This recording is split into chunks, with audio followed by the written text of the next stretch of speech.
ہالی ووڈ اداکار Christine Oliver اپنی 2 بیٹیوں کے ساتھ طیارہ حادثے میں ہلاک ہو گئے۔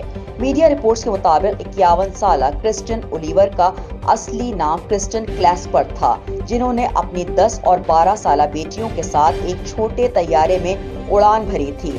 پولیس کے مطابق اداکار نے کیریبین کے ایک جزیرے پر واقع ملک کی ساحلی پٹی سے اڑان بھری تھی، لیکن بدقسمتی سے کچھ ہی دوری پر جا کر طیارے کو حادثہ پیش آیا اور وہ کیریبین کے سمندر میں جا گرا۔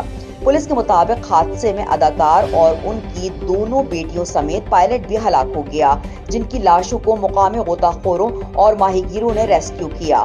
میڈیا رپورٹس میں بتایا گیا ہے کہ اداکار کے اہل خانہ کی جانب سے بھی ان کی موت کی تصدیق کی گئی ہے۔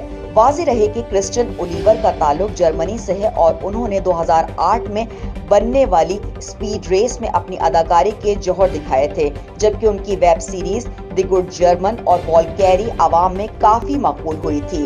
میڈیا رپورٹس کے مطابق لندن بلو اور فار ایور ہولڈ دی پیس ان کی نئی آنے والی فلمیں ہیں، جس کی ریلیز کی تاریخ ابھی سامنے نہیں آئی ہے۔ اسٹار نیوز جیو پاکستان کے لیے